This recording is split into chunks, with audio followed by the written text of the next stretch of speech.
క్రీస్తు ప్రభుని యందు మిక్కిలి ప్రియమైన సహోదరి సహోదరులారా, దేవుని బిడ్డలారా, ఈరోజు మనమందరము కూడా సామాన్య 17వ ఆదివారంలోకి ప్రవేశిస్తూ ఉన్నాము. ఈ సామాన్య 17వ ఆదివారములో మనకు అనుగ్రహించబడినటువంటి 3 దివ్యగ్రంథ పఠనాల ద్వారాగా మనం ధ్యానం చేసేటువంటి అంశం ఏంటంటే ప్రార్థన.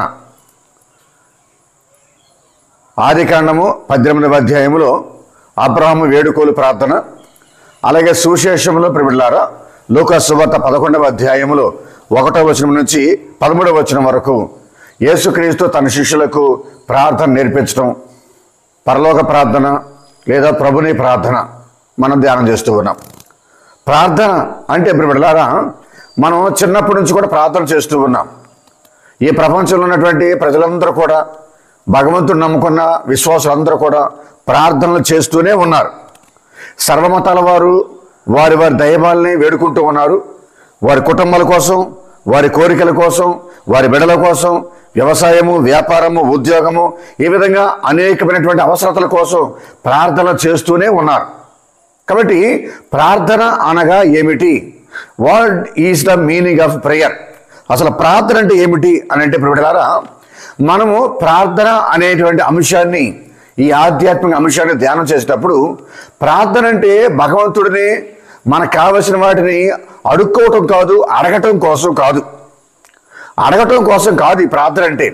అసలు ప్రార్థనలో ఉన్నటువంటి ఆంతరంగికమైనటువంటి భావం ఏంటంటే ప్రియులారా, సహోదరి సహోదరులారా, ప్రార్థన అనగానే ఇట్ ఈస్ ఏ వర్షిప్. అది ఒక ఆరాధన, అది ఒక వర్షిప్ అనేది ప్రియులారా, సహోదరి సహోదరులారా.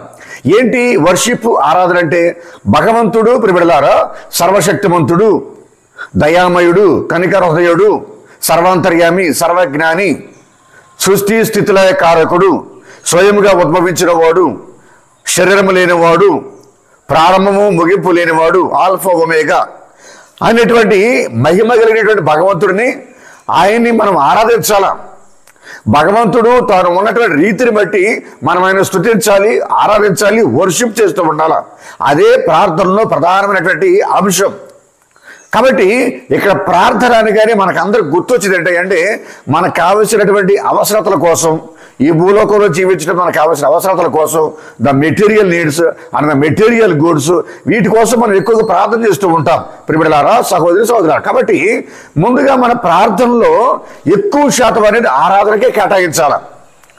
అందులో ఏమైనా కొంచెం సమయం మిగిలితే కనుక పొరుగు వాళ్ళ కోసం, ఇతరుల కోసం మనం ప్రార్థన చేయాలి, మనం ప్రార్థన చేసుకోవాలి. కాబట్టి సింహభాగం అనేది దేవుడిని మహింపరచడానికి, ఆ ప్రభుని ఆరాధించడానికి మనం ఎక్కువ సమయాన్ని కేటాయించాలి. భగవంతుడికి స్తుతి స్తోత్రాలు చెల్లిస్తూ ఉండాలా, ఆయన ఆరాధిస్తూ ఉండాలా. అదే ప్రార్థనలో అంతరంగమైనటువంటి భావం ప్రియులారా, సహోదరి సహోదరులారా. కాబట్టి ఇక్కడ ప్రార్థన అనగానే ఆరాధన, the prayer is a worship. ఇది మొదటి అర్థం. మరి రెండవ అర్థం ఏంటంటే ప్రార్థన అనగానే ప్రియులారా conversation with God, talking to God and speaking to God. అంటే భగవంతుడితో మనం సంభాషించడం, భగవంతుడితో మనం మాట్లాడటం. ఏ విధంగా మాట్లాడటం? ఇది మాటల అల్లిక కాదు, ఇది పదాల అల్లిక కాదు, ఇది రెండు హృదయాల కలయిక, రెండు హృదయాల కలయిక, రెండు హృదయాల సమ్మేళనం, రెండు మనసుల సమ్మేళనం. అంటే మన మనసును, మన హృదయాన్ని భగవంతుని హృదయంతో, భగవంతుని మనసుతో జత చేయటం, జత చేసి మనం ప్రార్థన చేసుకోవటం. ఏ విధంగా? తల్లి బిడ్డ ఏ విధంగా అయితే మాట్లాడుకుంటారో, బిడ్డ ఒడిలో ఉన్నప్పుడు తల్లి బిడ్డ ఏ విధంగా మాట్లాడుకుంటారో, కుమారుడు తండ్రి ఏ విధంగా ముచ్చరించుకుంటారో, అలాగే ప్రియమైన మిత్రులు ఏ విధంగా మాట్లాడుకుంటారో, స్వచ్ఛమైనటువంటి ప్రేమికులు ఏ విధంగా ముచ్చరించుకుంటారో, సమయాన్ని పట్టించుకోకుండా, పరిసరాలను పట్టించుకోకుండా, ఈ లోకాన్ని మర్చిపోయి ఏ విధంగా వారి యొక్క ప్రేమలో, వారి యొక్క స్నేహంలో, వారి యొక్క బంధములో ఏకమయ్యి జీవిస్తూ ఉంటారో అదే ప్రార్థన అంటే ప్రియబిడ్డలారా, సహోదరి సహోదరులారా. ఇది రెండవ భావం ప్రార్థన అంటే. మరి మూడవ అర్థం ఏంటంటే ప్రార్థన అనగానే ప్రియ సహోదరి సహోదరులారా, ఇది దేవునితో లీనమవటం, దేవునితో లీనమవటం, దేవునితో ఐక్యమవటం, దేవునితో మమేకం అవటం. ఇది ప్రార్థన అంటే. అంటే ఏంటి? దేవునితో ఐక్యమవటం అంటే we become one with God in prayer. దేవునితో కలిసిపోతున్నాం, we become in communion with God in prayer. కాబట్టి దేవునితో మమేకం అవటమే ప్రార్థన అంటే, దేవునితో ఏకమవటమే ప్రార్థన అంటే, దేవునిలో లీనమైపోవటమే ప్రార్థన అంటే. కాబట్టి ఆయనతో మాట్లాడేటప్పుడు అన్నిటిని కూడా పక్కన పెట్టేసి దేవునిలో కలిసిపోయి జీవించడం, దేవునితో ఏకాంతంగా మాట్లాడుకోవటం, దేవాలయంలో కూర్చున్నప్పుడు, దివ్య సప్రసాద మనసు ముందు కూర్చున్నప్పుడు ఆ దేవునిలో లీనమైపోవాలి, దేవునిలో ఐక్యమైపోవాలి. అదే ప్రార్థన అంటే ప్రియబిడ్డలారా, సహోదరి సహోదరులారా. కాబట్టి ఇక్కడ మనం మర్చిపోవాలా, మన పరిసరాల్లో మర్చిపోయి దేవునితో ఏకమైపోవాలి. అదే ప్రార్థన అంటే. ఇది 3వ అంశం ప్రార్థనలో ప్రియబిడ్డలారా, సహోదరి సహోదరులారా. కాబట్టి ఇక్కడ చదువుతున్నాం కదా, యోహాను సువార్త 17వ అధ్యాయము 20వ వచనం నుంచి 21వ వచనం వరకు ప్రార్థన అంటే ఏంటి? దేవునితో ఐక్యమైపోవటం, దేవునిలో ఏకమైపోవటం. చదవండి ఒకసారి యోహాను సువార్త. మీరు శోకించి వెలిపిత్తురు, కానీ లోకము సంతోషించును. మీరు దుఃఖింతురు. యోహాను సువార్త 17వ అధ్యాయము 20-21. యోహాను సువార్త 17వ అధ్యాయము 20-21. యేసుక్రీస్తు ప్రార్థన చేస్తున్నాడు. వీరి కొరకు మాత్రమే కాక వీరి బోధన ద్వారా నన్ను విశ్వసించు వారి కొరకు ప్రార్థించున్నాను. వారందరూ ఒకరినొకరు ఐక్యమై ఉండునట్లు ప్రార్థించున్నాను. ఓ తండ్రి, నేను నీ యందును నీవు నా యందును ఉండునట్లు వారిని మన యందు ఉండనిమ్ము. నీవు నన్ను పంపితివని లోకము విశ్వసించుటకు వారు ఒకరుగా ఐక్యమై ఉండనిమ్ము. గమనించండి ప్రియబిడ్డలారా, సహోదరి సహోదరులారా, యేసుక్రీస్తు అపోస్తుల కోసం ప్రార్థన చేస్తూ ఉన్నాడు. అంటే ఇక్కడ ప్రార్థనలో ఐక్యత, ప్రార్థనలో సహవాసం, ప్రార్థనలో లీనమైపోవటం ప్రియబిడ్డలారా, సహోదరి సహోదరు. కాబట్టి ఇక మరి 4వ అంశముగా మనం ఏం చేస్తున్నాం అంటే, 4వ అంశముగా ఈ ప్రార్థన అనేది ఒక వారధి. The prayer is a bridge, ఒక వారధి. ఏ విధంగా? మనిషిని భగవంతుడిని జత కలిపేది, మనిషిని సంబంధం ఏర్పాటు చేసేది, man to man relationship, man to God relationship. ఈ విధంగా ఐక్యమత్యను పెంచుతూ ఉంది, ఒక వారధిగా ఉంటూ ఉంది, ఒక బ్రిడ్జ్ లాగా ఉంటూ ఉంది ఈ ప్రార్థన ప్రియబిడ్డలారా, సహోదరి సహోదరులకు. చదవండి ఒకసారి ఫిలిప్పీలకు రాసిన లేఖ, చదవండి ఒకసారి ఫిలిప్పీలకు రాసిన లేఖలో మనం చదువుతూ ఉన్నాం కదా. చదవండి ఒకసారి 4వ అధ్యాయము 6-7 వచనం చదవండి. దేనిని గూర్చి విచారింపకుడు, నీకు ఏమి అవసరమో వాని కొరకు నీ ప్రార్థనలో దేవుడిని అర్థింపుడు. కానీ ఆ విధముగా అర్థించినప్పుడు కృతజ్ఞతాపూర్వకమైన హృదయముతో ప్రార్థింపుడు. గమనించండి ప్రియబిడ్డలారా, సహోదరి సహోదరు. కాబట్టి ఇక్కడ ఈ ప్రార్థన అనేది దేవుడిని మనిషిని కలిపేది, మనిషిని కలిపేది, విశ్వాసిని కలిపేది. కాబట్టి ఇటువంటి వారధిగా ప్రార్థన సహకరిస్తూ ఉంది, బలపరుస్తూ ఉంది ప్రియబిడ్డలారా, సహోదరి సహోదరులు. కాబట్టి ఇక్కడ ఈ ప్రార్థన అనేది తర్వాత అంశం అనేది, ప్రార్థన అనేది పవిత్రతకు పునాది, ప్రార్థన పవిత్రతకు పునాది ప్రియబిడ్డలారా, సహోదరి సహోదరులు. చదవండి ఒకసారి కీర్తన గ్రంథము 51వ కీర్తన 10వ వచనం మనకు అర్థమవుతుంది. దేవా నాలో నిర్మల హృదయమును సృజింపుము, నూతనమును స్థిరమునైన మనసును నాలో నెలకొల్పుము. దావీదు మహారాజు చేసిన ప్రార్థన ఏంటంటే, దేవా నాలో స్థిరమునైన మనసు కావాలి. ఆ స్థిరమైన మనసు ఏ విధంగా ఉండాలి? ఏ విధంగా అంటే నూతనంగా ఉండాలి. అంటే ప్రతిరోజు కూడా నా హృదయాన్ని నూతనంగా మార్చు, ఆ నూతనమైన హృదయాన్ని పదిలంగా కాపాడు. ద స్టెడ్ ఫాస్ట్ ఫెయిత్ అనమాట, ద స్టెడ్ ఫాస్ట్ ప్యూరిటీ. అది కావాలి ప్రభు నా హృదయానికి అనేటువంటి ప్రార్థన దావీదు మహారాజు ప్రతిరోజు ప్రార్థన చేసుకోవడం ద్వారా వచ్చేటువంటి ఆ దీవెని మనకు తెలియజేస్తూ ఉన్నాడు ప్రియబిడ్డలారా, సహోదరి సహోదరు. కాబట్టి ఇక్కడ ప్రార్థన అనగానే దేవునితో మనకు ఉండేటువంటి సంబంధం, దేవుల్లో మనకు ఉన్నటువంటి లీనమవటం, మమేకమవటం, ఐక్యమవటం. ఈ ప్రార్థన అనేది భగవంతుడిని మనల్ని కలిపేది, మనిషిని కలిపేది. ఈ ప్రార్థన అనేది ప్రియబిడ్డలారా, సహోదరి సహోదరులారా, ఈ ప్రార్థన ఒక ఆరాధన, ఈ ప్రార్థన ఒక సంభాషణ, ఈ ప్రార్థన ఒక వారధి, ఈ ప్రార్థన పవిత్రతకు పునాది అనే విషయాన్ని మనం గమనిస్తూ ఉన్నాం ప్రియ సహోదరి సహోదరు. కాబట్టి ఇక్కడ ఇప్పుడు మొదటి పట్టణంలోకి అడుగు పెడుతూ ఉన్నాం. మొదటి పట్టణంలో ప్రియబిడ్డలారా, అబ్రహాము వేడుకోలు ప్రార్థన, సొదొమ గొమొర్రా పట్టణం కోసం అబ్రహాము చేసినటువంటి వేడుకోలు ప్రార్థన, విజ్ఞాపన ప్రార్థనని మనం చూస్తూ ఉన్నాం. కాబట్టి ఇక్కడ అబ్రహాము వేడుదల ప్రార్థన, అబ్రహాము విన్నప ప్రార్థన, సొదొమ గొమొర్రా పట్టణం కోసం, ఆ పట్టణ ప్రజల కోసం దేవుడు దానిని నాశనం చేయాలని చెప్పని, బుగ్గుపోలు చేద్దామని చెప్పని ఆలోచన చేసి ప్రణాళిక చేసుకున్న తర్వాత దేవుడితో అబ్రహాము చెబుతున్నాడు. అబ్రహాము దేవుడితో మాట్లాడుతూ ఉన్నాడు. మనం చదువుతున్నాం కదా. ఇక్కడ అబ్రహాం విషయం మనం గమనిస్తాం కనుక Abraham is the best known and well known for the faith. Abraham is the well known for hope. Abraham is well known for the hospitality. Abraham is well known for the intercessory prayer. అంటే అబ్రహాము ఎంతో ఆదర్శవంతమైన వ్యక్తి, విశ్వాసి. ఏ విధంగా? విశ్వాసంలో ఆదర్శవంతుడు, నమ్మకం ఉంచడంలో ఆదర్శవంతుడు, అలాగే అతిథి సత్కారం చేయడంలో ఆదర్శవంతుడు, అలాగే విన్నప ప్రార్థన చేయడంలో ఆదర్శవంతుడు అబ్రహాము. కాబట్టి ఈ అబ్రహాము విన్నప ప్రార్థన ఇప్పుడు మొదటి పట్టణంలో మనం ధ్యానం చేస్తున్నాం ప్రియబిడ్డలారా, సహోదరి సహోదరులారా. కాబట్టి ఇక్కడ అబ్రహాము యొక్క ప్రార్థనలో చాలా అంటే చాలా విశిష్టమైనటువంటి ఆధ్యాత్మిక అంశాలు దాగి ఉన్నాయి ప్రియబిడ్డలారా, సహోదరి సహోదరులారా. వాటిని మనం ధ్యానం చేసుకున్నాం కొద్దిసేపు. అబ్రహాము యొక్క ప్రార్థనలో ఈరోజు మొదటి పట్టణంలో కొన్ని విశిష్టమైనటువంటి అంశాలు, ఆధ్యాత్మికమైనటువంటి అంశాలు దాగి ఉన్నాయి. వాటిని మనం గమనించినట్లయితే మనం కూడా అబ్రహాము లాగానే ప్రార్థన చేయొచ్చు, అబ్రహాము లాగానే మనం వేడుకోగలము, అబ్రహాము లాగానే మన ప్రభుని శరణు కోరుకోగలము. ఏ విధంగా? ఇతరుల కోసం కావచ్చు, మన కోసం కావచ్చు, సంఘం కోసం కావచ్చు, ఏ విధంగానే కానీ దేవుడు మన ప్రార్థన ఆలకించేలాగా మనం ప్రార్థన చేయాలంటే అబ్రహాము చేసిన ప్రార్థనే మనకు సుమోత్తరమైన ప్రార్థన. ఆ ప్రార్థన ఉన్నటువంటి ఆధ్యాత్మికమైన అంశాలు ఏమిటో ఒకదాని తర్వాత ఒకటి మనం పరిశీలన చేద్దాం ప్రియబిడ్డలారా, సహోదరి సహోదరులారా. ఇప్పుడు మొదటి విషయానికి వచ్చేస్తున్నాం. ఏంటో మొదటి విషయం అంటే అబ్రహాము దేవునితో సన్నిహితమైన సంబంధం ఏర్పాటు చేసుకున్నాడు. Abraham had an intimacy with God himself. ఒక సన్నిహితమైన సంబంధాన్ని ఏర్పాటు చేసుకున్నాడు. ఆ విషయాన్ని ఇక్కడ మనం చూస్తూ ఉన్నాం. ఈరోజు మొదటి పట్టణంలో 17వ వచనం మనం చూస్తూ ఉన్నాం. ఆదికాండం 18వ అధ్యాయంలో 17వ వచనం మనం చూస్తూ ఉన్నాం. ఏంటి అక్కడ మనం చూసేది? ఏంటంటే భగవంతుడు అంటూ ఉన్నాడు. ఏమంటూ ఉన్నాడు ఇక్కడ 17వ వచనంలో? దేవుడు తనలో తాను ఇట్లు అనుకొనెను, నేను చేయదలుచుకున్న పని అబ్రహాములకు చెప్పకుండా దాచేదనా అంటూ ఉన్నాడు. అంటే అర్థం ఏంటి ప్రియబిడ్డలారా?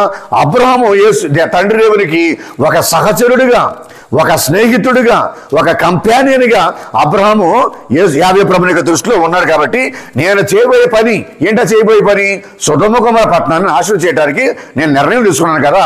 ఆ నిర్ణయాన్ని నా ప్రియమిత్రుడు, నా సహచరుడు, నా స్నేహితుడైనటువంటి అబ్రహాము చెప్పకుండా చేయటం అనేది సమంజసం కాదు అని చెప్పని దేవుడు అబ్రహాముతో చెప్పేస్తున్నాడు తన నిర్ణయాన్ని, తన కార్యాచరణని. అబ్రహాము సన్నిహితమైన సంబంధం ఏర్పాటు చేసుకున్నాడు. అది మొదటి విషయం, అబ్రహాము యొక్క ప్రార్థన మనం చూసేది. మరి రెండవ విషయం ఏంటంటే ప్రియబిడ్డలారా, అబ్రహాములో ఉన్నటువంటి వినయం, వినమ్రత. భగవంతుని ముందు వినయాన్ని ప్రదర్శిస్తూ ఉన్నాడు, వినమ్రతను ప్రదర్శిస్తూ ఉన్నాడు. అదే ఈరోజు మొదటి పట్టణంలో 27వ వచనం మనం చూస్తూ ఉన్నాం. దేవా, నేను ఒట్టివాడిని, మట్టివాడిని, గాలిలో ధూళి లాంటి వాడిని, నీటి మీద బుడగ లాంటి వాడిని, కళ్ళములో పొట్టు లాంటి వాడిని, నేను ధైర్యం చేసి మాట్లాడుతున్నాను. నేను మాట్లాడటానికి సరిపోదు నీ ముందు, అయినా కానీ ప్రభువా నేను నీతో మాట్లాడుతూ ఉన్నాను అని తన యొక్క వినయాన్ని, వినమ్రతని, తగ్గి మనసును ప్రభు ముందు ప్రదర్శించుకున్నాడు. కాబట్టి దేవుడు అబ్రహాముతో తన యొక్క సంభాషణ కొనసాగించడం అనేది మనం చూస్తూ ఉన్నాం ప్రియబిడ్డలారా, సహోదరి సహోదరులు. కాబట్టి ఇక్కడ మనం ప్రార్థన చేసేటప్పుడు కూడా వినయాన్ని ప్రదర్శించాలా, వినమ్రతను ప్రదర్శించాలా, తగ్గి మనసును ప్రదర్శించాలా, దేవునితో సన్నిహితమైన సంబంధం ఏర్పాటు చేసుకోవాలా. ఇది రెండో విషయం మనం గమనించేది. మరి మూడో విషయం ఏంటంటే అబ్రహాము సొదొమ గొమొర్రా పట్టణ ప్రజల కోసం, మరి ముఖ్యంగా తన సొంత కుటుంబ సభ్యుడైనటువంటి లోతు కుటుంబ సభ్యుల కోసం ఎంతో ఆశపడ్డాడు, ఆతృత పడ్డాడు, ఆందోళన పడ్డాడు. వాళ్ళు పాడైపోతారేమో, నాశనం అయిపోతారేమో అని చెప్పని ప్రార్థన అధికంగా చేస్తూ ఉన్నాడు దేవుని దగ్గర. కాబట్టి ప్రజలను కాపాడాలా, లోతు కుటుంబాన్ని రక్షించాలా అనేటువంటి ఆతృత, ఆశ అబ్రహాములు ఇక్కడ మనం గమనిస్తూ ఉన్నాం. అందుకని మనం చూస్తున్నాం కదా, అబ్రహాము యావే ప్రభుతో బేరమాడుతూ ఉన్నాడు. అబ్రహాం బేరమాడుతున్నాడు యావే ప్రభుతో. ఏమంటూ ఉన్నాడు? ప్రభువా, అన్ని లక్షల మంది ప్రజలు ఉన్నటువంటి ఆ సొదొమ గొమొర్రా పట్టణంలో కనీసం 50 మంది అయినా నీతిమంతులు ఉండొచ్చు కదా ప్రభువా. కనీసం 45 మంది, 40 మంది, 30 మంది, 20 మంది, 10 మంది అని యావే ప్రభునితో బేరమాడుతూ ఉన్నాడు. యావే ప్రభుని శరణు వేడుకుంటూ ఉన్నాడు. ప్రభువా ఈ 10 మంది ఉన్నా కానీ 10 మంది నీతిమంతులని ఆ మిగతా పాపాత్ములతో పాటు నాశనం చేసేస్తావా అని భగవంతుడు అడుగుతూ ఉన్నాడు. ప్రియబిడ్డలారా, సహోదరి సహోదరులారా, కాబట్టి యావే ప్రభు ఏమంటున్నాడు? 10 మంది నీతిమంతులు ఉన్నా కానీ 10 మంది రుజువర్తులు ఉన్నా కానీ 10 మంది విశ్వాసులు ఉన్నా కానీ మిగతా వాళ్ళందరినీ కూడా ఈ 10 మంది ముఖాన్ని చూసి రక్షిస్తాను, నాశనం చేయనించమంటూ ఉన్నాడు. కానీ దురదృష్టవశాత్తు 10 మంది కాదు కదా, 5 కూడా లేరు ఆ లక్షల మంది నివసించేటువంటి సొదొమ గొమొర్రా పట్టణంలో. ఎందుకనంటే లోతు, తన భార్య, తన 2 కూతుర్లు, ఈ 4 మాత్రం ఉన్నారు ఆ సొదొమ గొమొర్రా పట్టణంలో నీతిమంతులుగా, పవిత్రులుగా, పరిశుద్ధులుగా, విశ్వాసులుగా. అందుకని భగవంతుడు దాన్ని నాశనం చేయక తప్పలేదు. ప్రియబిడ్డలారా, సహోదరి సహోదరులు, కాబట్టి ఇక్కడ మనం చూసే విషయం ఏంటంటే, మొదటి విషయం ఏంటి? ప్రియబిడ్డలారా, దేవునితో సరిగతమైన సంబంధం ఏర్పాటు చేసుకున్నాడు అబ్రహాం. రెండోది ఏంటది? తగ్గి మనసు కలిగి ప్రార్థన చేసుకున్నాడు. మరి మూడోది ఏంటి? లోతు కుటుంబం కోసం, సొదొమ గొమొర్రా పట్టణ ప్రజల కోసం ఎంతో ఆశపడ్డాడు, ఆతృతపడ్డాడు, రక్షిద్దామని, కాపాడదామని. మరి నాలుగో విషయం ఏంటంటే, దేవుని కరుణ మీద, దేవుని కారుణ్యం మీద, దేవుని దయ మీద అబ్రహాముకి అపారమైన నమ్మకం ఉంది, అపారమైనటువంటి నమ్మకం ఉంది. ఆ నమ్మకంతోనే ఉన్నాడు అబ్రహాం. ప్రియబిడ్డలారా, సహోదరి సహోదరులారా, కాబట్టి తర్వాత విషయం ఏంటంటే, అబ్రహాం యొక్క ప్రార్థనలో ముఖ్యమైన అంశం ఏంటంటే, నీతిమంతులు ఎప్పుడు కూడా శిక్షింపబడకూడదు. నీతిమంతులు, దేవుని భక్తులు, దేవుని విశ్వాసులు, రుజువర్తులుగా జీవించే వాళ్ళు శిక్షింపబడకూడదు, నాశనమైపోకూడదు. అది దేవుని యొక్క నీతి. అబ్రహాం యొక్క నీతి కూడా అదే. ప్రభువా, 40 మంది నీతిమంతులు ఉన్నా కానీ, 20 మంది నీతిమంతులు ఉన్నా కానీ, 10 మంది నీతిమంతులు ఉన్నా కానీ ఈ 10 మందిని కూడా దుష్టులతో పాటు నాశనం చేస్తావా ప్రభువా అని అబ్రహాము దేవుడితో సంభాషిస్తూ ఉన్నాడు. ప్రియబిడ్డలారా, సహోదరి సహోదరు, కాబట్టి ఇక్కడ తర్వాత విషయం ఏంటంటే, దేవుని యొక్క నిర్ణయాన్ని ఒక భక్తుడు ప్రార్థన చేస్తే మార్చుకుంటాడు దేవుడు. God can change his decision if a faithful believer prays. A righteous person prays. ఒక నీతిమంతుడు ప్రార్థన చేస్తే దేవుడు తన నిర్ణయాన్ని కూడా మార్చుకుంటాడు. ఏ విధంగా మనం బైబిల్ చూస్తున్నాం కదా, నినవే పట్టణ ప్రజలు పశ్చాత్తాప హృదయంతో ప్రార్థన చేసుకుంటే, పాపక్షమాపణ కోసం వేడుకుంటే దేవుడు నిర్ణయం తీసుకున్నాడు నినవే పట్టణం ధ్వంసం చేద్దామని చెప్పని. కానీ ఆ పట్టణ ప్రజలందరూ కూడా పశ్చాత్తాప హృదయంతో ప్రార్థన చేసుకుంటే వారి పాపాలను క్షమించి ఆ నగరాన్ని కాపాడాడు. అలాగే అహాబును కూడా దేవుడు శిక్షిద్దామని చెప్పని, చంపేద్దామని చెప్పని, నాశనం చేద్దామని చెప్పని నిర్ణయం తీసుకుంటే అప్పుడు ఆహాబు దేవుని తట్టు తిరిగి క్షమాపణ వేడుకున్నాడు, కన్నీరు కార్చాడు, గోనెబట్ట ధరించి బూడి పోసుకుని పశ్చాత్తాపంతో ప్రార్థన చేసుకున్నాడు. దేవుడు తన శిక్షను, తన నిర్ణయాన్ని, తన ప్రణాళికను మార్చుకున్నాడు. ప్రియబిడ్డలారా, సహోదరి సహోదరు, కాబట్టి ఇక్కడ అబ్రహాము చేసిన ప్రార్థన దేవుణ్ణి చాలా వరకు ఆ సంఖ్య దిగి వచ్చింది. ఇక్కడికి 50 మంది దగ్గర 50 మంది మొదలు పెట్టాడు, చివరికి 10 మంది దగ్గరికి వచ్చాడు, 5 దగ్గరికి వచ్చాడు. అంటే ఏంటి? దేవుడు రక్షించడానికే ముందున్నాడు, కాపాడటానికే ముందున్నాడు, వారిని దీవించాలా, కరుణించాలా, కృప చూపించాలా అనేటువంటి ఆలోచనతో, మనస్తత్వంతో దేవుడు చాలా వరకు దిగి వచ్చాడు ఆ ప్రజలందరూ కూడా రక్షించడానికి. ప్రియబిడ్డలారా, సహోదరి సహోదరులు, కాబట్టి ఇక్కడ నీతిమంతుడి ప్రార్థన దేవుని యొక్క నిర్ణయాన్ని మార్చేస్తూ ఉంది. చదవండి ఒకసారి యాకోబు పత్రిక 5వ అధ్యాయము 16-17 వచనాలు చదివితే మనకు అర్థమవుతుంది. చదవండి ఒకసారి. కాబట్టి పరస్పరము మీ పాపములను ఒప్పుకొనుడు, ఒకరికొకరు ప్రార్థించుకొనుడు, అప్పుడు మీరు స్వస్థతులగుదురు. నీతిమంతుని ప్రార్థన మహాశక్తివంతమైనది. ఏలియా మన వంటి వాడే వర్షం కురవకుండా ఉండినట్లు అతడు ప్రార్థించాను. గమనించండి, ఇక్కడ ఏలియా ఏం చేశాడు? ఇక్కడ 3 సంవత్సరాలు 6 మాసంలో వర్షం కురవకుండా ఆపేశాడు దేవునికి నిర్ణయం ప్రకారంగా. మళ్ళీ తర్వాత అదే ఏలియా ఆశతో, ఆతృతతో నీతిమంతుడిని ఏలియా ప్రార్థన చేశాడు. మళ్ళీ 3 సంవత్సరాల 6 నెలల తర్వాత మళ్ళీ వర్షం కురవటం మొదలుపెట్టింది. అదే నీతిమంతుని యొక్క ప్రార్థన, శక్తివంతమైన ప్రార్థన. దేవుడు తన నిర్ణయాన్ని కూడా సరిదిద్దుకుంటాడు, మార్చేసుకుంటాడు. అదే మనం చూసేది అబ్రహాము యొక్క విడుదల ప్రార్థనలో. ప్రియబిడ్డలారా, సహోదరి సహోదరులారా, కాబట్టి ఆఖరి విషయం ఏంటంటే, అబ్రహాము యొక్క ప్రార్థనలో ఉన్నటువంటి ముఖ్యమైన అంశం ఏంటంటే, ప్రియబిడ్డలారా, ప్రార్థనలో నిలకడ అనేది కావాలా. Persistence and perseverance in prayer అంటే ప్రార్థనలు ఎప్పుడు కూడా కంటిన్యూగా మనం ప్రార్థన చేస్తూనే ఉండాలా, నిలకడగా మనం ప్రార్థన చేస్తూనే ఉండాలా. అలసత్వం ఉండకుండా, అశ్రద్ధ ఉండకుండా, నిరాశ పడకుండా, నిస్పృహతో లోను కాకుండా. కాబట్టి ఎప్పుడు కూడా ప్రార్థన చేస్తూనే ఉండాలి ప్రియబిడ్డలారా, సహోదరి సహోదరు. కాబట్టి ఇక్కడ అబ్రాహాము యొక్క ప్రార్థనలో ఉన్నటువంటి ఆధ్యాత్మికమైనటువంటి ముఖ్యమైన విషయాల్ని మనం ఇప్పటివరకు చూసి ఉన్నాం. కాబట్టి మన ప్రార్థన కూడా అబ్రాహాము యొక్క ప్రార్థన లాగానే ఉండాలి, అబ్రాహాము యొక్క విడుదలలాగా మనం ఉండాలి. కాబట్టి ఆ విధముగా దేవునితో సత్సంబంధం ఏర్పాటు చేసుకుని, సన్నిహితమైన సంబంధాన్ని ఏర్పాటు చేసుకుని, దేవునితో ఎల్లప్పుడూ కూడా నీతిమంతమైన జీవితాన్ని జీవిస్తూ, దేవుని ముందు నిజాయితీగా జీవిస్తూ, రుజువత్తరగా జీవిస్తూ ఉంటే మన ప్రార్థన భగవంతుడు ఆలకిస్తాడనే విషయం ఇక్కడ మనకు అర్థమవుతుంది ప్రియబిడ్డలారా, సహోదరి సహోదరులు. కాబట్టి ఇక్కడ మనం ఇప్పుడు సువిశేషంలోకి అడుగు పెడుతూ ఉన్నాం. లూకా సువార్త 11వ అధ్యాయము 1వ వచనం నుంచి 13వ వచనం వరకు మనం చూస్తూ ఉన్నాం కదా.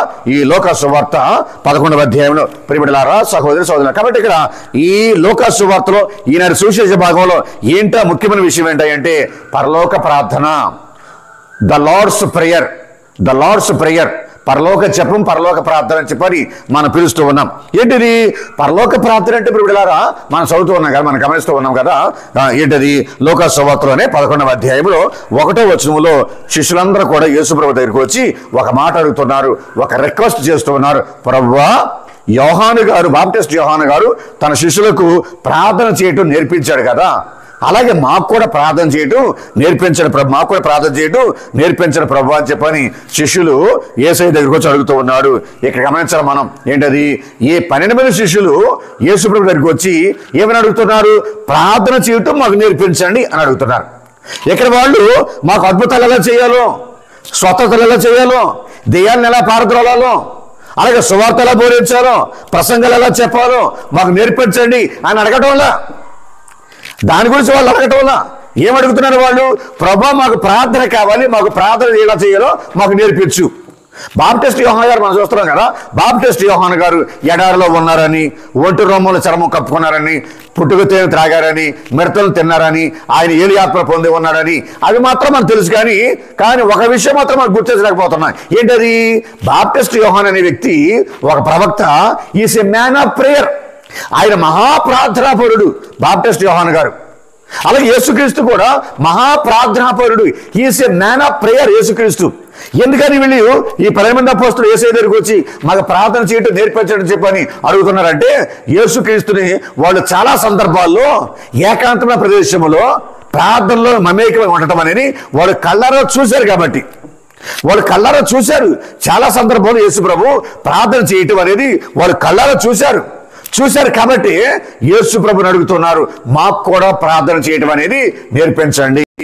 ఆధ్యాత్మికమైన శక్తిని మేము పొందాలి.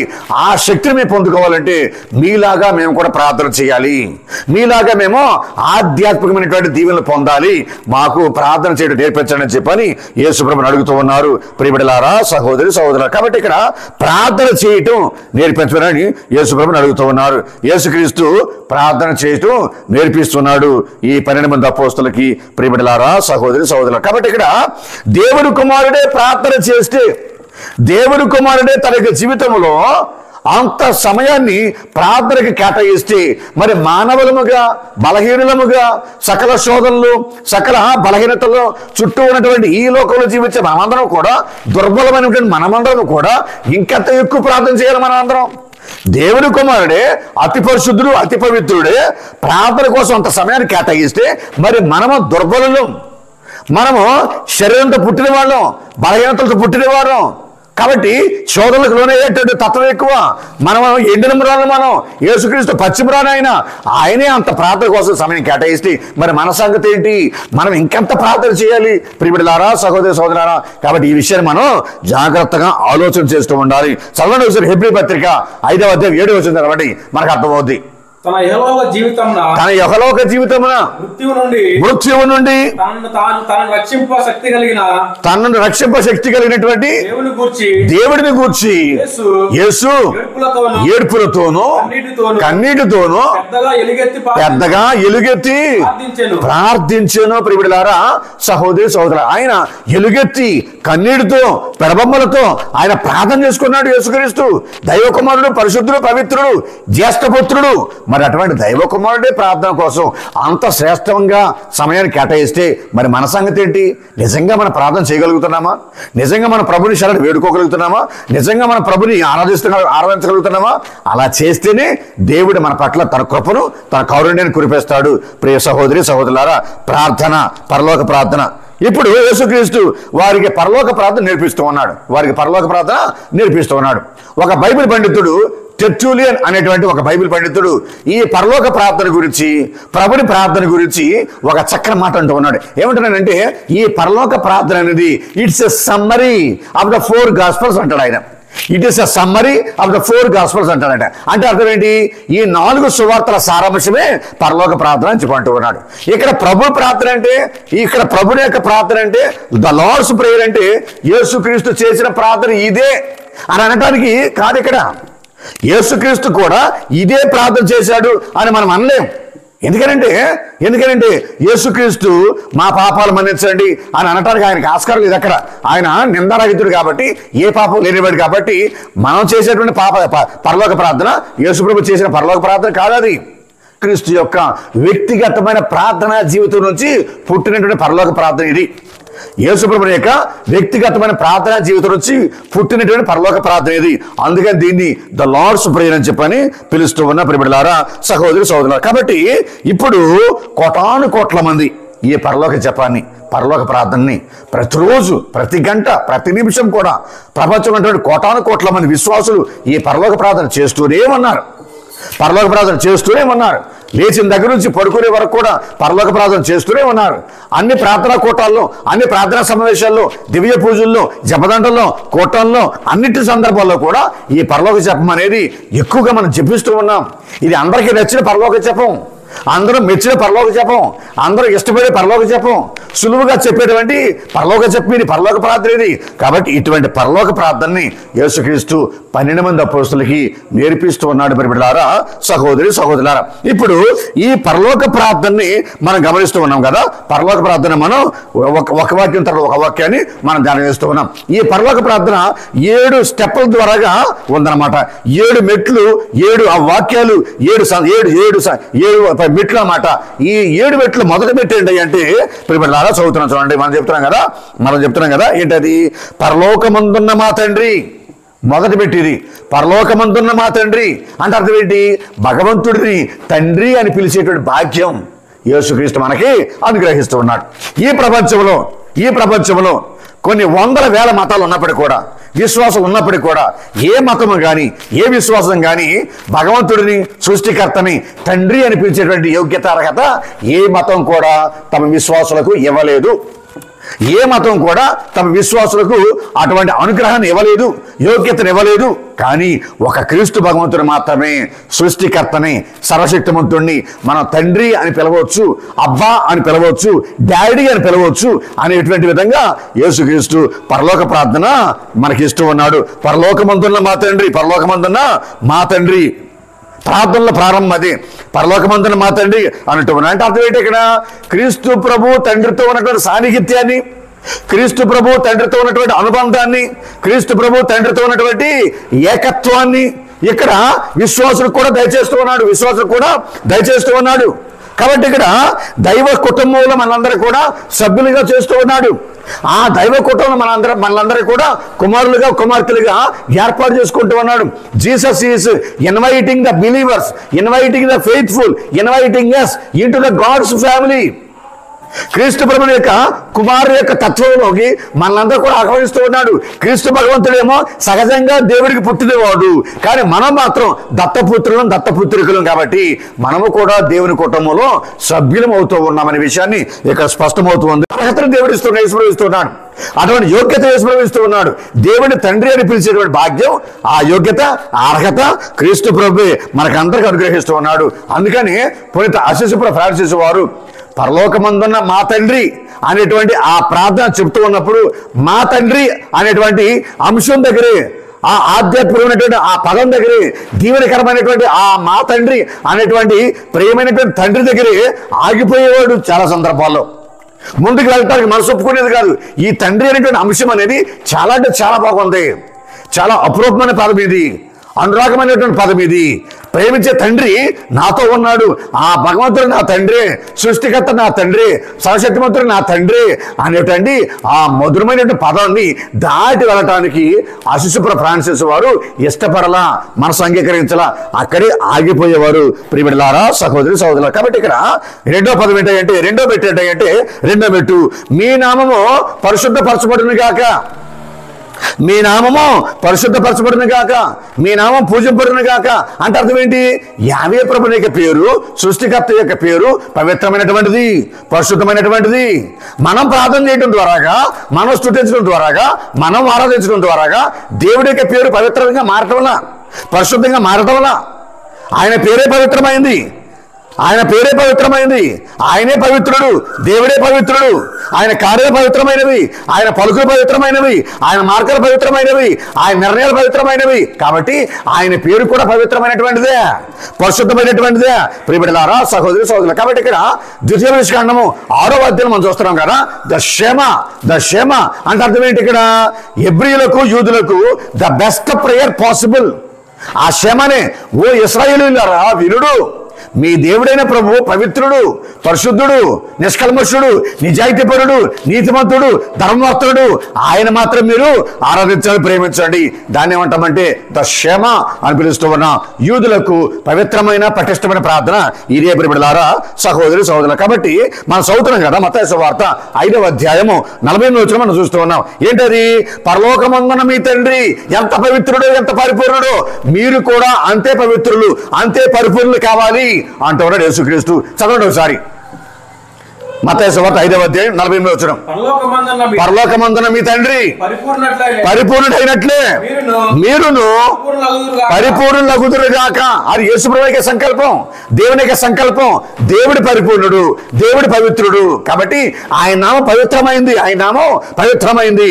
అలాగే మనం కూడా పరిపూర్ణులు అవ్వాలి, మనం కూడా పవిత్రులం అవ్వాలి ఈ పరలోక ప్రార్థన చేసేటప్పుడు. ప్రియబిడ్డలారా, సహోదరి సహోదరులు, కాబట్టి ఇక్కడ మూడో మెట్టు ఏంటంటే మీ రాజ్యం వచ్చునుగాక. పరలోకమందున మా తండ్రి మొదటి మెట్టు. రెండో మెట్టు మీ నామం పవిత్రపరచబడును గాక, రెండో మెట్టు. మరి మూడో మెట్టు ఏంటంటే మీ రాజ్యం వచ్చును గాక. రాజ్యము, the rain of God, the kingdom of God, the kingdom of God అనే విషయాన్ని ఇక్కడ మనం ధ్యానం చేద్దాం. దావీదు రాజ్యం, మెస్సియా రాజ్యం, క్రీస్తు రాజ్యం తరతరాలుగా యుగాలుగా ఇశ్రాయేలు ప్రజలు ప్రార్థన చేస్తూ ఉండేవారు. ఏ విధంగా ప్రార్థన చేస్తూ ఉండేవారు? ప్రియబిడ్డలారా, సహోదరి సహోదరులారా, ప్రభువా మా ఈ రాజ్యపాలన సరిగా లేదు, dysfunctional Kingdom, dysfunctional society, dysfunctional religion, ఈ విధంగా ఫంక్షన్ అనేది సరిగా లేదు, రాజ్యం అనేది సరిగా లేదు. కాబట్టి ఈ రాజ్యం అంతా కూడా డిస్ఫంక్షనల్ ఓల్డ్ అయిపోయింది. కాబట్టి మీ రాజ్యం రావాలా, మీ రాజ్యం రావాలా, మీ పరిపాలన రావాలా అని నిరంతరంగా యూదులందరూ కూడా ఎడతెగకుండా ప్రార్థన చేస్తూనే ఉండేవాళ్ళు. ప్రియబిడ్డలారా, సహోదరి సహోదరు, కాబట్టి ఇక్కడ ఒరిజిన్ అనేటువంటి బైబిల్ పండితుడు ఒక చక్కని మాట అంటూ ఉన్నాడు. ఏమంటున్నాడంటే, ఈ కింగ్డమ్ ఆఫ్ గాడ్, ఈ దేవుని రాజ్యం అనేది క్రీస్తు ప్రభుని యొక్క మనుష్యావతార రూపంలో వచ్చేసింది ఆల్రెడీ పరలోక రాజ్యం ఈ లోకానికి. The kingdom of heaven has come in the person of Jesus Christ. In the human form of Jesus Christ, the kingdom has come already on this earth. కాబట్టి దేవుని రాజ్యం ఆల్రెడీ వచ్చేసింది భూలోకంలోకి, యేసు ప్రభుని యొక్క మనుష్యావతార రూపంలో వచ్చేసింది ఆల్రెడీ అని ఒరిజినల్ అటువంటి బైబిల్ పండితుడు చక్కగా చెబుతున్నాడు. ప్రియబిడ్డలారా, సహోదరి సహోదరు, కాబట్టి ఇక్కడ దేవుని రాజ్యం అంటే అర్థం ఏంటి? క్రీస్తు రాజ్యం అంటే అర్థం ఏంటి? ప్రియబిడ్డలారా, సహోదరి సహోదరులారా, ఆ క్రీస్తు ప్రభు యొక్క రాజ్యం అనేది శాంతికి నిదర్శనం, సమాధాన నిదర్శనం, సమానత్వ నిదర్శనం, అలాగే ప్రేమకు, కరుణకు, కృపకు నిదర్శనం క్రీస్తు ప్రభు యొక్క సామ్రాజ్యం. కాబట్టి ఆ ప్రభునికి సామ్రాజ్యం రావాలా, ప్రభునికి రాజ్యపాలన రావాలా, అప్పుడు అందరూ కూడా శాంతితో ఉంటారు, సమాధానంతో ఉంటారు, సంతోషంతో ఉంటారు, ఆనందంతో ఉంటారు, సుఖశాంతులతో ఉంటారు, సమానత్వంతో ఉంటారు, ప్రేమ కలిగి ఉంటారు అనేటువంటి అంశాన్ని మనం చూస్తూ ఉన్నాం. కాబట్టి క్రీస్తు రాజ్యం అనేది ఆల్రెడీ వచ్చేసింది, క్రీస్తు ప్రభువులో ఉంది ఆ ప్రభుని యొక్క రాజ్యం, అది ఆల్రెడీ వచ్చేసింది. అందుకని ఇక్కడ యేసుప్రభు అంటున్నారు కదా, మార్కు సువార్త 1వ అధ్యాయము 15వ వచనం చూస్తే కనుక యేసుప్రభు అంటూ ఉన్నారు గలిలయ ప్రాంతంలో ఒక మాట. ఏమని? తన యొక్క సువార్త పరిచయ జీవితాన్ని ప్రారంభించేటువంటి రోజుల్లోనే మొట్టమొదటి రోజు ఆయన చెప్పిన మొట్టమొదటి ప్రసంగం ఏంటంటే మనం చదువుతున్న మార్కు సువార్త 1వ అధ్యాయము మనం చూస్తున్నాం కదా. చదవండి ఒకసారి. 1వ అధ్యాయము 14-15 వచనాలు చదివితే మనకు అర్థమవుతుంది. ఏమంటాడు ఇక్కడ? యోహాను చెరసాల్లో బంధింపబడిన పిమ్మట యేసు గలిలయ సీమకు వచ్చి, కాలము సంపూర్ణమైనది, దేవుని రాజ్యము సమీపించినది, దేవుని రాజ్యము సమీపించినది, హృదయ పరివర్తనం చెంది సువార్తను విశ్వసింపుడు అని దేవుని సువార్తను ప్రకటించాడు. కాబట్టి ఇక్కడ యేసుక్రీస్తు యొక్క రాకడే పరలోక రాజ్యం యొక్క రాకడా, దేవుని యొక్క రాజ్యం రాకడా. యేసుప్రభు రావటంలోనే ప్రభునికి రాజ్యం వచ్చేసింది. అలాగే మనం చూస్తున్నాం కదా, లూకా సువార్త 10వ అధ్యాయము 9వ వచనం మనం చూస్తూ ఉన్నాం. 72 మంది శిష్యులు పంపిస్తూ యేసుప్రభు అంటూ ఉన్నాడు. చదవండి ఒకసారి. అతడు రోగులను స్వస్థపరిచి దేవుని రాజ్యము మీ సమీపమునకు వచ్చినదని చెప్పుడు. ఆగండి అక్కడ. అలాగే 11వ వచనం కూడా చదవండి, అదే అధ్యాయం.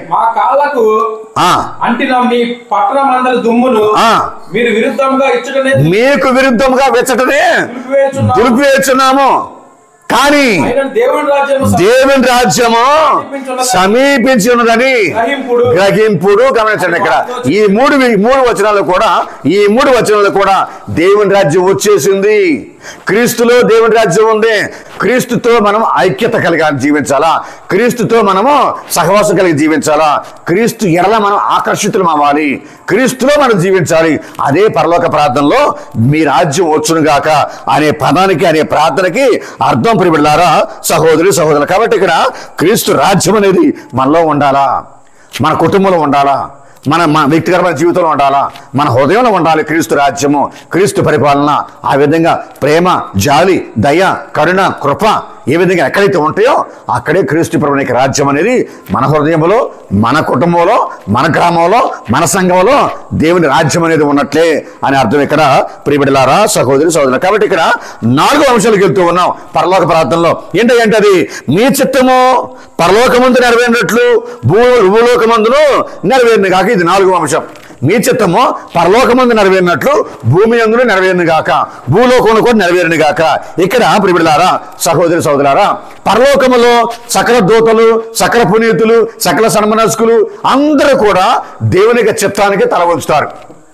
దేవుని యొక్క నిర్ణయానికి దాసోహం అంటారు. దేవుడే సమస్తం, దేవుడే సర్వస్వం, దేవుడే అన్నిటికీ ఆయనే. పరలోక రాజ్యంలో ఆయన మాటకు ఎదురు లేదు. కాబట్టి అదే పరిపాలన, అదే రాజ్యం అనేది ఇక్కడ రావాలా, ఇక్కడికి రావాలా. ఆయన చిత్తం అనేది ఈ భూలోకంలో నెరవేరాల, ఆయన చిత్తం అనేది ఈ భూలోకంలో నెరవేరాల, ఆయన ప్రణాళిక ఈ భూలోకంలో నెరవేరాల, ఆయన నిర్ణయాలు ఈ భూలోకంలో నెరవేరాల, ఆయన యొక్క వాక్యం, ఆయన యొక్క మాట ఈ భూలోకంలో నెరవేరాలా. అది కార్యసాధం అవ్వాలి. ఆ చిత్తమే దేవుని యొక్క చిత్తం అనేది ఇక్కడ మనం చూస్తున్నాం కదా ప్రియబిడ్డలారా, సహోదరి సహోదరులారా. యేసుక్రీస్తు యోర్దాను నదిలోకి బాప్టిస్ట్ యోహాను గారి దగ్గరికి వెళ్ళాడు బాప్టిజం పొందడానికి, జ్ఞానస్నానం పొందడానికి. ఈయన మత్తయి సువార్త 4వ అధ్యాయం మనం చూస్తూ ఉన్నాం. ఏంటది? బాప్టిజం పొందడానికి యోహాను గారి దగ్గరికి వెళ్ళినప్పుడు అందరితో పాటు లైన్లోనే యోహాను గారు చూసి యేసు ప్రభువుని ఒక చక్కని మాట అంటూ ఉన్నాడు. ఏమని? నేనే నీ చేత జ్ఞాన స్నానం పొందవలసిన వాడిని. ఆ విధంగా అలా ఉండే మరి నీవు నా దగ్గర రావటం ఏంటి? నేనే నీ చేత జ్ఞానస్నానం పొందవలసిన వాడిని, అటువంటప్పుడు నీవు నా దగ్గర రావడమే, నీవు నా దగ్గరికి రావడం ఏంటి అని చెప్పని బాప్టిస్ట్ యోహాను గారు యేసు ప్రభువుని వారిస్తూ ఉన్నాడు. ప్రియబిడ్డలారా, సహోదరి సహోదరు. కాబట్టి చదువుతున్నాం వినండి ఒకసారి. మత్తయి సువార్తలోని 3వ అధ్యాయం మనం చదువుతున్నాం. 3వ అధ్యాయం చదువుతున్నాం మనం. ఏంటది? 15వ వచనంలో అందుకు యేసు ఇప్పుడు ఇట్లే జరగదేమో. 14వ వచనం యోహాను యేసును వారించుచు నేనే నీ చేత బాప్తిసం పొందవలసిన వాడను, అట్టి నా యొద్దకు నీ వచ్చుటయ్యా అని యోహాను పలుకగా యేసు ప్రభు అంటూ ఉన్నాడు. అందుకు యేసు ఇప్పుడు ఇట్లే జరగనేమో, దేవుని సంకల్పమును అంతటిని మనము ఈ రీతిగా నెరవేర్చుట సమంజసమని యేసు సమాధానం ఇచ్చాను ప్రియబిడ్డలారా. కాబట్టి దేవుని చిత్తానికి తల వంచాలా, దేవుని నిర్ణయానికి మనం తల వంచాలా. అదేవిధంగా గెత్సేమనే తోటలో కూడా యేసుప్రభు అంటూ ఉన్నాడు. ఏంటది?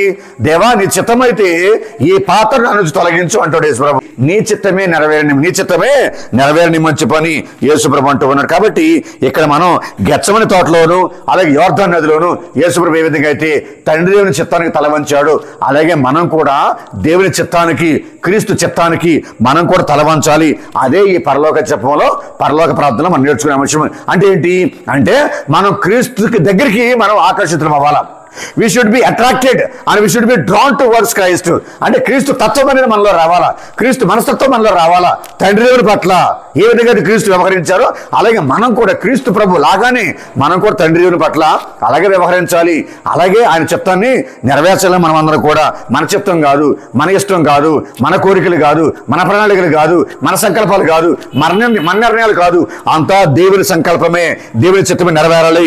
అదే మనం ఇక్కడ మనం గమనిస్తూ ఉన్నాం ప్రియబిడ్డలారా, సహోదరి సహోదరులారా. కాబట్టి 5వ అంశంలోకి వెళ్తూ ఉన్న పరలోక ప్రార్థనలో ఈ 5వ అంశం ఏంటంటే నానాటికి కావలసిన మా అన్నము మాకు నేటికివ్వండి, మాకు అనుదినము ఆహారము దయచేయండి అనేటువంటిది 5వ అంశం పరలోక ప్రార్థనలో. ఏంటది? నానాటికి కావలసిన మా అనుదిన ఆహారము మాకు దయచేయండి. ఇక్కడ ఆహారము లేదా రొట్టె లేదా భోజనము అంటే అర్థం ఏంటంటే పిల్లలారా, సహోదరి సహోదరులారా, it is not a material food. It is not a material food.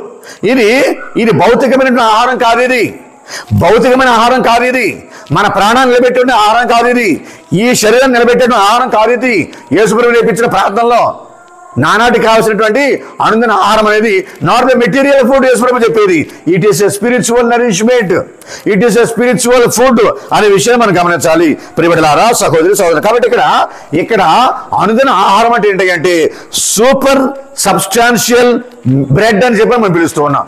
Super substantial bread అంటే అర్థం ఏంటి? ట్రాన్సబ్స్టాన్షియేషన్ అంటే అర్థం ఏంటి? దివ్య సత్ప్రసాదాన్ని ట్రాన్సబ్స్టాన్షియేషన్ పిలుస్తూ ఉన్నాం. అంటే అర్థం ఏంటి?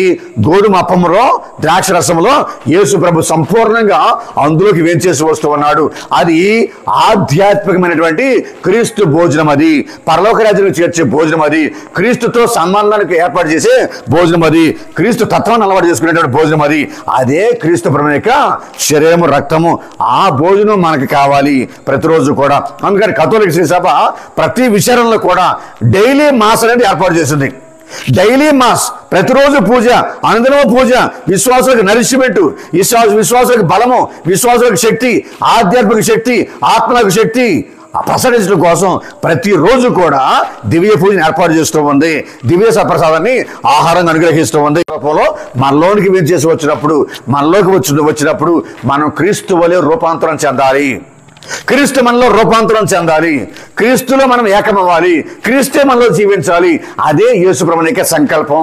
నానాటికి కావాల్సిన మా అనుదిన ఆహారాన్ని మాకు దయచేయండి, మా ఆహారాన్ని మాకు అనుగ్రహించండి అని నేర్పించడం అర్థం. అదే ప్రియబిడ్డలారా, సహోదరి సహోదరులు. కాబట్టి ఇక్కడ 6వ విషయానికి వచ్చేస్తూ ఉన్నాం. ఏంటి 6వ విషయం అనేది? మా యొద్ద అప్పుబడిన వారిని మేము మన్నించినట్లు మా అప్పులను మీరు మన్నించండి. మా యొద్ద అప్పుబడిన వారిని మేము మన్నించినట్లు మా అప్పులను మీరు మన్నించండి. దీని అర్థం ఏంటంటే ప్రియబిడ్డలారా, సహోదరి సహోదరులారా, యేసుక్రీస్తు క్షమించేటువంటి కరుణ, దయ, కృప కలిగిన భగవంతుడైన వ్యభిచారంలో పట్టుబడినటువంటి ఆ స్త్రీని కూడా యేసుప్రభు అన్నాడు. ఏమని? ఇంటికి వెళ్ళుము, ఇక పాపము చేయకము. Go home and sin no more అంటాడు యేసుప్రభు. అంటే నూతనమైన జీవితాన్ని యేసుప్రభు ఆమెకి ఇచ్చాడు. అంటే ఏంటి? పాపాలను పూర్తిగా పరిహరించేశాడు యేసుక్రీస్తు. పాపాలను పూర్తిగా పరిహరించేసాడు యేసుక్రీస్తు. అలాగే పక్షవాత రోగంతో మచ్చబడినటువంటి ఆ వ్యక్తిని కూడా యేసుప్రభు అంటూ ఉన్నాడు, నీ పాపములు క్షమించబడినవని చెప్పి యేసుప్రభు అంటూ ఉన్నాడు. ఈ విధంగా చాలా మంది పాపాలు కూడా యేసుప్రభు క్షమించాడు, మన్నించాడు. అదేవిధంగా ప్రియబిడ్డలారా, సహోదరి సోదరులారా, దేవుడు మన పాపాలను మన్నిస్తూ ఉన్నాడు, మన పాపాలను తుడిచివేస్తున్నాడు, మన పాపాలను కడిగివేస్తూ ఉన్నాడు. కాబట్టి మనం ఏం చేయాలి? ఆ పాపాల పరిహారం ద్వారాగా, ఆ పాప క్షమాపణ ద్వారాగా దేవుని కృప మనలోకి వచ్చేస్తూ ఉంది. దేవుని కృప అంటే క్రీస్తు భగవంతుడు మనలోకి వచ్చేస్తూ ఉన్నాడు. అంటే క్రీస్తు ప్రభుని పొందుకున్న మనమందరం కూడా, క్రీస్తు కృపను పొందుకున్న మనమందరం కూడా పాప క్షమాపణ ద్వారాగా, పాపాల మన్నింపు ద్వారాగా, మన ఎడల ఎవరైతే పాపం చేశారో, మా తోటి వారు, మిత్రులు, మన ఇరుగు పొరుగు వారు, ఆ కృప ద్వారాగా, ఆ క్రీస్తు ప్రభు ద్వారాగా మనం వాళ్ళ పాపాలు మన్నించేస్తూ ఉన్నాం, మనం వాళ్ళ పాపాలను కడిగేస్తూ ఉన్నాం. కాబట్టి మనం క్రీస్తు ప్రభువులుగా మారుతూ ఉన్నాం. We become Christ to forgive our own neighbor's sins. అంటే మన ఇరుగు పొరుగు వారు మన ఎడల చేసిన పాపాలని మనం కడిగేస్తూ ఉన్నాం. అసలు పాపాలు మన్నించేది ఎవరు? క్రీస్తు భగవంతుడు. మనం పాపాలు మన్నించేస్తున్నాం అంటే అర్థం ఏంటి? మనం క్రీస్తులాగా మారుతూ ఉన్నాం. క్రీస్తులాగా రూపాంతరం చెందాం, క్రీస్తు మనలో ఉన్నాడు. అదే ఒక ఆధ్యాత్మికమైనటువంటి అద్భుతమైన అంశం ఇక్కడ ప్రియబిడ్డలారా, సహోదరి సహోదరు. కాబట్టి ఇక్కడ ఆ కృప లేకుండా, ఆ కరుణ లేకుండా, ఆ క్రీస్తు ప్రభు లేకుండా మనం ఎవరైతే మన్నిస్తామో ఆ మన్నిపు వాళ్ళు పొందినా కానీ ఆ తప్పు, ఆ పాపం, ఆ బాధ, ఆ శోధన, ఆ రోదన, వాళ్ళు చేసిన గాయం అనేది, ఆ గాయం అనేది మచ్చ మాత్రం అలాగే ఉంటుంది, పుండు మాత్రం అలాగే ఉంటుంది, గాయం మాత్రం అలాగే ఉంటుంది. కానీ భగవంతుడు క్షమిస్తే కనుక ఆ గాయం కానీ ఆ మచ్చ కానీ ఏమీ కూడా లేకుండా సంపూర్తిగా మన్నించేసి ఆ పాపాలని, ఆ ద్రోహాల్ని యేసయ్య గుర్తుపెట్టుకోకుండా సమస్త నూతనపరిచేస్తాడు. మనం మన్నిస్తే కనుక వాళ్ళ తప్పులు మన్నిస్తాం, పైకి మాట్లాడతాం, కానీ ఆ వ్యక్తులు చూసినప్పుడు మాత్రం వాళ్ళు చేసిన తప్పులు మనకు పదే పదే గుర్తొస్తూనే ఉంటాయి. కాబట్టి క్రీస్తు తత్వాన్ని మనం ఆకలింపు చేసుకోవాలి. క్రీస్తు మనలో ఉండాలి. ఆ క్రీస్తు కృప మనలో ఉంటే మా ఇతరులు చేసిన పాపాలన్నీ కూడా మన సహోదరి సహోదరులు. కాబట్టి ఇక్కడ 7వ అంశానికి వచ్చేస్తూ ఉన్నాం పరలోక ప్రార్థనలో. ఏంటి 7వ అంశం? అది మమ్ము శోధన యందు ప్రవేశింపనివ్వక కీడుల నుండి మమ్మ రక్షించండి. మమ్ము శోధన యందు ప్రవేశింపనివ్వక కీడుల నుండి మమ్మ రక్షించండి. ఇది ఆఖరి అంశం పరలోక ప్రార్థనలో ప్రియబిడ్డలారా, సహోదరి సహోదరులారా. ఏంటిది? మమ్ము శోధన యందు ప్రవేశింపనివ్వక కీడుల నుండి మమ్మల్ని రక్షించండి. ఏంటి? Deliverance from evil. Deliverance from evil అంటే సైతాను శోధనల నుంచి, సైతాను యొక్క కుతంత్రాల నుంచి నన్ను కాపాడండి ప్రభువా, నన్ను రక్షించండి ప్రభువా అని ప్రార్థన చేస్తూ ఉంటాం. ఎందుకని ఈ మాట పరలోక ప్రార్థన యేసుప్రభు నేర్పించాడంటే, ఆనాడు ఏదైనా తోటలో అవ్వమని ఆదమని శోధించారు సైతానుడు, లూసిఫరుడు. ఆ లూసిఫర్ శోధించింది, పాపంలో పడేసింది అవ్వమని ఆదామని.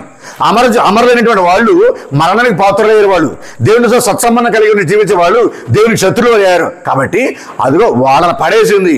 అలాగే ఎడారిలో ఇశ్రాయేలుని కూడా మాసా మెరిగిపోయినటువంటి ఆ ప్రాంతంలో వాళ్ళని కూడా శోధనలో పడేసింది, ప్రవక్తల శోధనలో పడేసింది, నీతిమంతుల శోధనలో పడేసింది. కాబట్టి యేసు ప్రభుని కూడా పడేద్దామని చెప్పి ప్రయత్నం చేసింది. కానీ యేసు ప్రభు మాత్రం పాపంలో శోధనలో పడలా, సైతాన శోధనలో చిక్కుకోవాలా యేసుక్రీస్తు. కాబట్టి అదే ప్రార్థన యేసు ప్రభు నేర్పిస్తూ ఉన్నాడు. మమ్మల్ని శోధనలో పడనీయకుండా మమ్మల్ని రక్షించండి ప్రభువా అని ప్రార్థన చేయమని చెప్పి నేర్పిస్తున్నాడు అపోస్తులకి, శిష్యులకి ప్రియబిడ్డలారా, సహోదరి సహోదరు. కాబట్టి ఇక్కడ యోహాను సువార్త 10వ అధ్యాయం 10వ వచనం మనం చదువుతున్నాం కదా. ఏంటంటే దొంగవాడు దొంగిలించుటకును, హత్య చేయుటకును, నాశనం చేయుటకును మాత్రమే వచ్చును, కానీ నేను మాత్రం జీవాన్ని ఇవ్వటానికి, దాని సమృద్ధికి ఇవ్వటానికి వచ్చి ఉన్నాను. ఎవరెక్కడ దొంగవాడు అంటే వాడెక్కడ? లూసిఫరే, సైతానే. వాడి పని దోసుకోవటమే, వాడి పని ధ్వంసం చేయటమే, వాడి పని నాశనం చేయటమే, వాడి పని చంపేయటమే విశ్వాసుల్ని, దేవుని సంఘాన్ని, దేవుని రాజ్యాన్ని. కాబట్టి యేసుక్రీస్తు వచ్చింది ఎందుకంటే జీవాన్ని ఇవ్వటానికి, దాన్ని సమృద్ధికి ఇవ్వటానికి. ఆ జీవము, ఆ సమృద్ధి కలిగినటువంటి జీవము ఈ పరలోక ప్రార్థన ద్వారాగా మనం పొందుకుంటూ ఉన్నాం. ఈ పరలోక ప్రార్థన అంటే యేసుక్రీస్తే. పరలోక ప్రార్థన అంటే దేవుని యొక్క వాక్యే. It's a summary of the 4 gospels. కాబట్టి ప్రియబిడ్డలారా, సహోదరి సోదరులారా, మనం సువిశేషంలో మిగతా భాగానికి వస్తే కనుక యేసుప్రభు అంటూ ఉన్నాడు కదా, మిగతా భాగంలో ఏమన్నట్టు ఉన్నాడు ఆయన? ప్రియబిడ్డలారా, మీరు పర్సిస్టెంట్ ప్రేయర్ అంటే ఏంటి? నిలకడ కలిగిన ప్రార్థన మీరు చేస్తూ ఉండాలా, నిరంతరం ప్రార్థన చేస్తూ ఉండాలా, విసుగు లేకుండా, విరామం లేకుండా, చిరాకు లేకుండా, అలసిపోకుండా మీరు నిరంతరం కూడా ప్రార్థన చేస్తూనే ఉండాలి. అదే విషయాన్ని ఇక లూకాసు సువార్త 11వ అధ్యాయంలో మనం చూస్తూ ఉన్నాం ఈనాడు సువిశేష భాగంలో ప్రియబిడ్డలారా, సహోదరి సహోదరులారా. కాబట్టి ప్రియబిడ్డలారా, ఎల్లప్పుడూ కూడా మన స్నేహితుడు, మన ఇరుగు పొరుగు వారు, మన మిత్రులు, మన పరాయి వాళ్ళు, మన శత్రువులు ఎవరైనా కానీ మన ఇంటికి వచ్చినప్పుడు సహాయం కోసం మనం సహాయం నిరాకరించకుండా వారికి అనుగ్రహించి మన వాళ్ళ యొక్క ఆపదలో ఆదుకుంటూ ఉండాలి.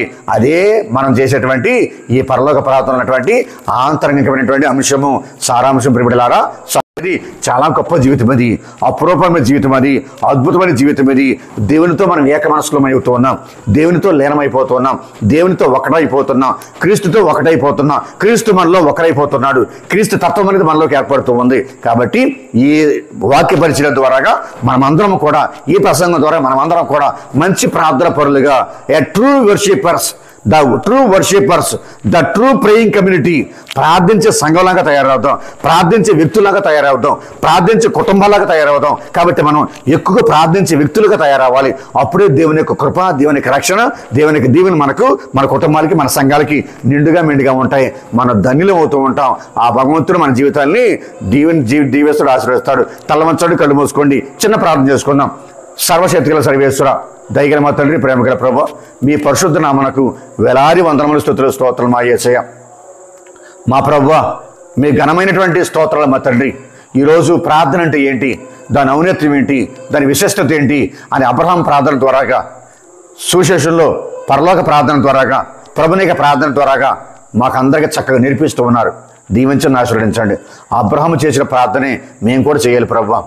అబ్రహాము చేసిన ప్రార్థనలో ఉన్నటువంటి ఆ నిస్వార్థమైనటువంటి అంశాలు మాలో కూడా ఉండాలి నా తండ్రి.